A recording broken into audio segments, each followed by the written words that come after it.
Pagi Bapak Ibu Guru dan teman-teman sekalian, terima kasih atas kesempatan dan waktu yang diberikan kepada saya.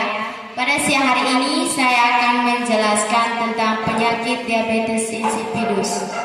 Yang pertama-tama saya akan menjelaskan tentang apa itu diabetes insipidus.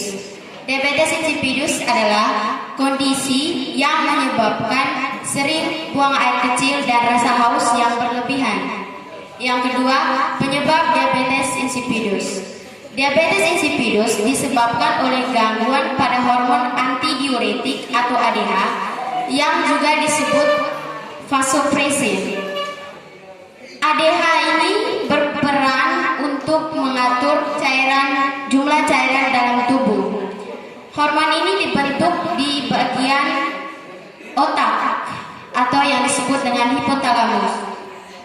ADH berpindah dari hipotalamus ke kelenjar hipofisis untuk disimpan sampai dibutuhkan oleh tubuh. Kelenjar hipofisis akan melepaskan ADH ketika jumlah cairan dalam tubuh terlalu rendah. Fungsinya untuk membantu menahan jumlah cairan dalam tubuh dengan mengurangi produksi urin yang hilang melalui ginjal, membuat ginjal menghasilkan urin yang lebih pekat.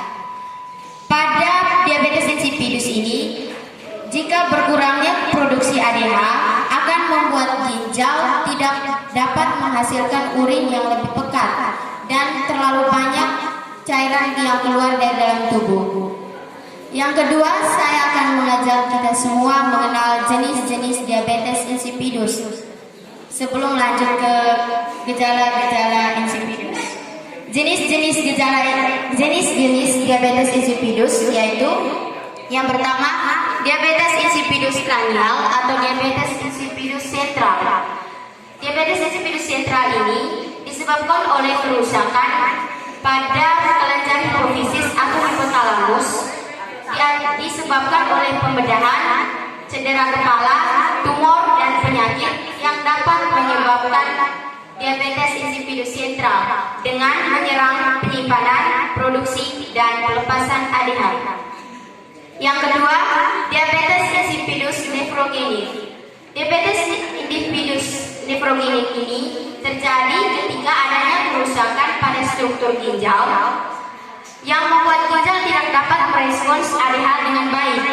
Hal ini mungkin disebabkan oleh kelainan bawaan atau genetik atau kelainan ginjal kronis. Yang ketiga, diabetes insipidus gestasional. Kondisi ini mungkin disebabkan oleh prestalen yang menghasilkan enzim yang merusak ADH. Yang keempat, diabetes insipidus polidipsia primer atau disebut juga diabetes insipidus dipsogenik. Diabetes insipidus dipsogenik ini disebabkan oleh kerusakan pada mekanisme pengatur rasa haus di hipotalamus. Kondisi ini juga dikaitkan dengan penyakit mental ya seperti skizofrenia.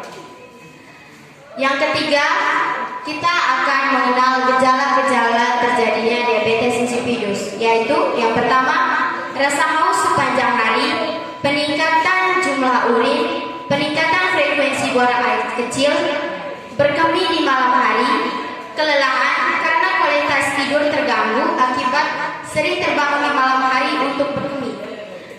Yang berikut, kehilangan selera makan dan kram otot. Lalu yang berikutnya, kebingungan. Yang keempat, pencegahan diabetes insipidus. Pencegahan yang terbaik yang dapat kita lakukan untuk mencegah diabetes insipidus adalah dengan mengonsumsi air putih. Mengonsumsi cukup air putih agar terhindar dari dehidrasi.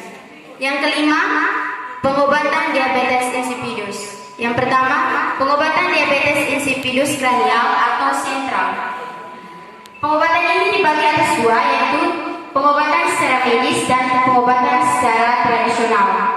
Pengobatan secara medis yaitu dokter dapat memberikan obat desmopresin seperti pada gambar. Desmopresin ini bertujuan untuk menurunkan produksi urin, menjaga kadar mineral dan menghindari dehidrasi. Yang kedua, pengobatan secara tradisional, yaitu pasien dapat meredakan gejala yang muncul dengan mengkonsumsi sedikit air putih minimal 2,5 liter per hari. Yang kedua, pengobatan diabetes insipidus nefrogenik. Pengobatan secara tradisional yaitu dengan mengonsumsi makanan rendah kalori seperti pada gambar ada buah-buahan, sayuran. Yang kedua, pengobatan secara medis yaitu dokter akan memberikan hidroklorotiazid seperti pada gambar. Pada diabetes insipidus nefrogenik ini, obat tersebut berfungsi untuk menurunkan produksi urin dan terhindar dari dehidrasi. Yang ketiga, diabetes insipidus dipsogenik atau polidipsia previa. Pengobatan secara tradisional yaitu pasien dapat meresap permen agar membantu meningkatkan air liur sehingga keinginan untuk minum air putih berkurang.